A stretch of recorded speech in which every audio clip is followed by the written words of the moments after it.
हजारों वर्षों तक मानव धरती पर चलता रहा। उसने जंगलों में शिकार किया, पत्थरों से औजार बनाए, नदियों का पीछा किया और धीरे धीरे खेती करना सीख लिया। छोटे छोटे गांव उसकी नई दुनिया बन चुके थे। ऐसा लगता था मानो यही मानव की सबसे बड़ी उपलब्धि हो। लेकिन इतिहास कभी एक जगह नहीं रुकता। उसी समय उत्तर पश्चिम की विशाल नदी घाटियों में एक और परिवर्तन चुपचाप जन्म ले रहा था।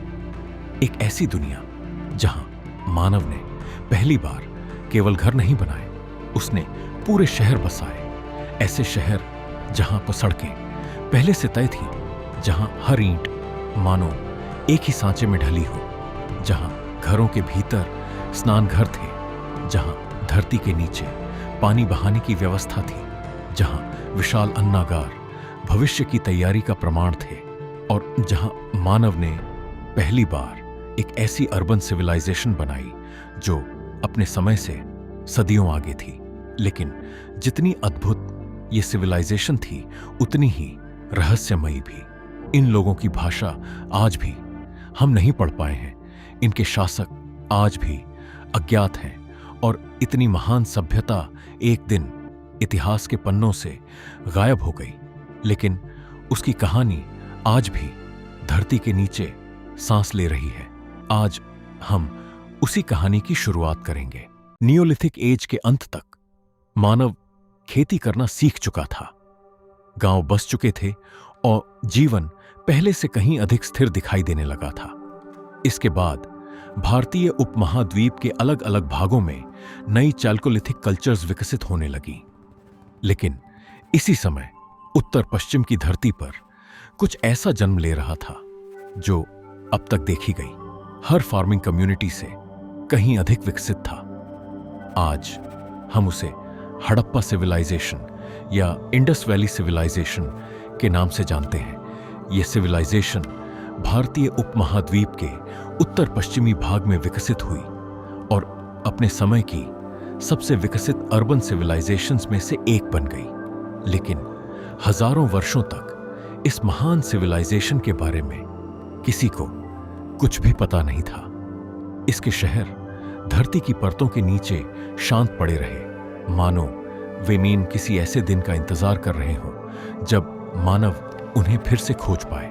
फिर आया सन 1921। आज के पाकिस्तान के वेस्ट पंजाब में स्थित हड़प्पा नामक स्थान पर पुरातत्वविदों ने ऐसे अवशेष खोजे जिन्होंने भारतीय इतिहास की समझ हमेशा के लिए बदल दी। यहीं पहली बार इस महान सिविलाइजेशन के अस्तित्व का पता चला, और इसी पहली खोज के कारण पूरी सिविलाइजेशन हड़प्पा सिविलाइजेशन के नाम से जानी जाने लगी। लेकिन कहानी सिर्फ हड़प्पा तक सीमित नहीं थी। धीरे धीरे नई एक्सकवेशंस होती गईं और धरती अपने और भी रहस्य उजागर करती गई। पंजाब, सिंध, बलूचिस्तान, गुजरात, राजस्थान और पश्चिमी उत्तर प्रदेश तक एक के बाद एक हड़प्पा साइट्स मिलने लगी। उत्तर में जम्मू, दक्षिण में नर्मदा एस्टुअरी, पश्चिम में मकरान कोस्ट और पूर्व में मेरठ तक इस सिविलाइजेशन का विस्तार लगभग 12,99,600 वर्ग किलोमीटर में फैला हुआ था। इतना विशाल क्षेत्र कि अपने समय में ये एंशिएंट इजिप्ट एंड मेसोपोटामिया दोनों से भी अधिक विस्तृत सांस्कृतिक क्षेत्र था। धीरे धीरे पुरातत्वविदों ने इसके 250 से भी अधिक साइट्स की पहचान की। लेकिन इनमें से कुछ नगर मानव इतिहास में विशेष स्थान रखते हैं। हड़प्पा, मोहनजोदड़ो, चन्हूदड़ो, लोथल, कालीबंगन, बनावली और अनेक अन्य नगर जो मिलकर एक ऐसी दुनिया बनाते थे जहां मानव पहली बार इतने बड़े पैमाने पर संगठित जीवन जी रहा था। लेकिन इन नगरों की सबसे बड़ी पहचान इनका विस्तार नहीं था, बल्कि इनकी प्लानिंग थी। लेकिन इन नगरों की सबसे बड़ी पहचान इनका आकार नहीं था, इनकी सबसे बड़ी पहचान थी इनकी प्लानिंग। आज जब हम किसी मॉडर्न सिटी की कल्पना करते हैं तो वो सीधी सड़कें, योजनाबद्ध निर्माण और सुव्यवस्थित मोहल्ले एक सामान्य बात लगती है, लेकिन लगभग 4,500 वर्ष पहले हराप्पन्स यह सब पहले ही कर चुके थे। उनके प्रत्येक बड़े नगर में दो स्पष्ट भाग दिखाई देते हैं। एक ऊंचाई पर बना सिटाडेल और उसके नीचे फैला हुआ लोअर टाउन। ऊपर का भाग मानो पूरे नगर पर नजर रखता था, जबकि लोअर टाउन वह स्थान था जहां नगर का दैनिक जीवन धड़कता था। लेकिन इन नगरों को विशेष बनाती थी इनकी सड़कें एक दूसरे को लगभग समकोण पर काटती थी। उनके बीच बड़े बड़े ब्लॉक्स बनते थे। हर दिशा मानो पहले से तय थी। ऐसा प्रतीत होता है जैसे पूरे नगर का नक्शा निर्माण से पहले ही सोच समझकर तैयार किया गया हो। एक एक सड़क, एक एक भवन और पूरा नगर एक निश्चित योजना के अनुसार बनाया गया था। उस समय जब दुनिया के अधिकांश लोग धीरे धीरे बढ़ती अनियोजित बस्तियों में रहते थे, हराप्पन्स पहले से एक प्लान्ड अर्बन लाइफ जी रहे थे। लेकिन इस सिविलाइजेशन की सबसे प्रसिद्ध संरचना इन सड़कों पर नहीं थी। वह सिटाडेल के भीतर शांत खड़ी थी। मोहनजोदड़ो, यहीं एक ऐसी संरचना बनाई गई जो आज भी हराप्पन सिविलाइजेशन की पहचान बन चुकी है। द ग्रेट बाथ पकी हुई ईंटों से बना, लगभग 11.88 मीटर लंबा, 7.01 मीटर चौड़ा और लगभग 2.43 मीटर गहरा। यह विशाल जलकुंड उस समय की इंजीनियरिंग का एक अद्भुत उदाहरण था। इसके दोनों ओर नीचे उतरती सीढ़ियां बनाई गई थीं। इसके चारों ओर कमरे बने थे जहां ये संभवतः लोग स्नान से पहले अपने वस्त्र बदलते होंगे। पास ही एक वेल बनाया गया था जहां से इसमें पानी भरा जाता था, और जब पानी निकालना होता तो उसके लिए अलग ड्रेन की व्यवस्था भी की गई थी। हर आइंट मानो अपनी सही जगह पर रखी गई थी।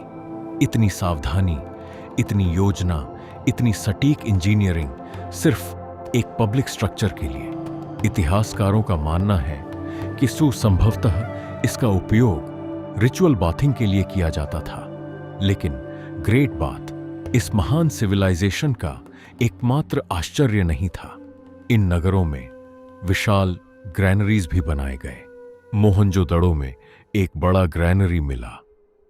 हड़प्पा में ग्रैनरीज के कई भाग प्राप्त हुए जहां अनाज को सुरक्षित रखा जाता था। कालीबंग में भी ब्रिक प्लेटफॉर्म्स मिले जिन्हें संभवतः ग्रैनरीज से जोड़कर देखा जाता है। स्पष्ट था कि यहां खेती केवल आज के लिए नहीं की जाती थी, भविष्य भी उनकी योजना का हिस्सा था। अनाज सिर्फ उगाया नहीं जाता था, उसे सुरक्षित भी रखा जाता था, और यही एक संगठित सिविलाइजेशन की पहचान थी।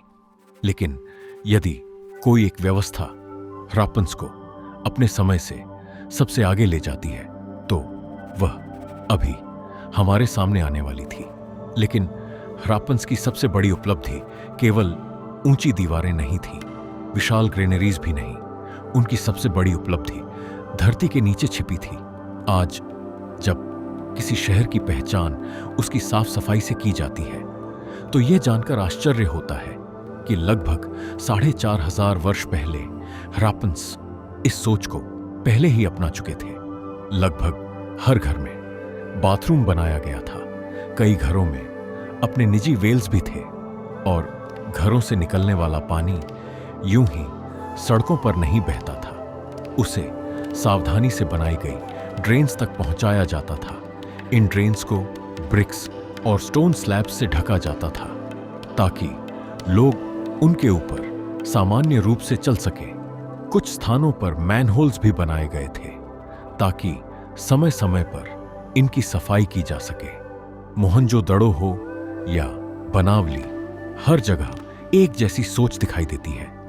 व्यवस्था, स्वच्छता और बासुनियोजित जीवन। शायद इसीलिए इतिहासकार मानते हैं कि उस समय की किसी भी अन्य सिविलाइजेशन ने हेल्थ और क्लीनलीनेस पर इतना ध्यान नहीं दिया जितना हरप्पन्स ने दिया। लेकिन इतने विशाल नगर हर दिन जीवित कैसे रहते थे? उनके हजारों लोगों के लिए भोजन कहां से आता था, उसका उत्तर इन शहरों की ईंटों में नहीं बल्कि उनसे बहुत दूर इंडस रिवर के उपजाऊ मैदानों में छिपा था। आज ये क्षेत्र काफी शुष्क दिखाई देता है, लेकिन उस समय स्थिति अलग थी। हर वर्ष इंडस रिवर अपने साथ उपजाऊ ऑल्यूवियल सॉइल लेकर आती थी। फ्लड का पानी धीरे धीरे पूरे मैदान में फैल जाता और जब नवंबर तक पानी उतर जाता तब खेती शुरू होती, बीज बोए जाते और अगली बाढ़ आने से पहले अप्रैल तक व्हीट और बैरली की फसल काट ली जाती। जिस प्रकार नाइल रिवर एंशिएंट इजिप्ट को जीवन देती थी, उसी प्रकार इंडस रिवर इस महान सिविलाइजेशन की जीवन रेखा बन चुकी थी। हालांकि पुरातत्वविदों को प्लॉ या प्लॉशेयर सीधे रूप में नहीं मिले हैं, लेकिन कालीबंगन के प्री हड़प्पान खेतों में मिले फरोज ये संकेत देते हैं कि खेतों की जुताई की जाती थी। संभवतः लकड़ी के प्लॉ का उपयोग होता होगा। हार्वेस्टिंग के लिए स्टोन सिकलस काम आते होंगे। बलूचिस्तान और अफगानिस्तान के कुछ भागों में गबर बैंड्स के प्रमाण मिले हैं, लेकिन चैनल इरिगेशन के स्पष्ट प्रमाण नहीं मिलते। धीरे धीरे इंडस के किनारे बसे ये गांव सिर्फ अपना जीवन नहीं चला रहे थे, यहीं का अनाज उन बड़े नगरों तक पहुंचता था जहां आर्टिसंस, मर्चेंट्स और दूसरे लोग खेती नहीं करते थे। गांव और शहर अब एक दूसरे से जुड़े हुए थे, एक दूसरे पर निर्भर, मानो पूरी सिविलाइजेशन एक साथ सांस ले रही हो। ह्रापन्स व्हीट, बैरली, पीज, सीसमम और मस्टर्ड उगाते थे। बनावली से बैरली के प्रमाण मिले हैं, जबकि लोथल से लगभग 1800 बीसी के राइस के अवशेष भी प्राप्त हुए हैं। हड़प्पा, मोहनजोदड़ो और संभवतः कालीबंगन के विशाल ग्रेनरीज शायद इसी अतिरिक्त अनाज को सुरक्षित रखने के लिए बनाए गए थे। संभव है यही अनाज टैक्सेस के रूप में एकत्र किया जाता हो और बाद में वेजेस देने के काम आता हो। लेकिन ह्रापन्स की एक उपलब्धि इतिहास में हमेशा के लिए दर्ज हो गई। वे मानव इतिहास के सबसे प्रारंभिक कॉटन प्रोड्यूसर्स में से थे।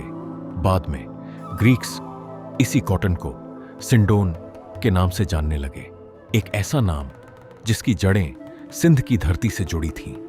लेकिन जितना अधिक हम इस सिविलाइजेशन को समझते हैं, उतने ही नए प्रश्न हमारे सामने खड़े हो जाते हैं।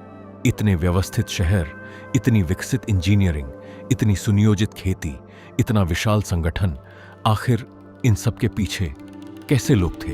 वे किन पशुओं को पालते थे? उनका भोजन कैसा था? उनका समाज कैसे संगठित था? और उनका दैनिक जीवन आखिर दिखता कैसा था? यही कहानी अगले एपिसोड में, जहां हम जानेंगे इन शहरों के भीतर बसने वाले लोगों की वास्तविक दुनिया को।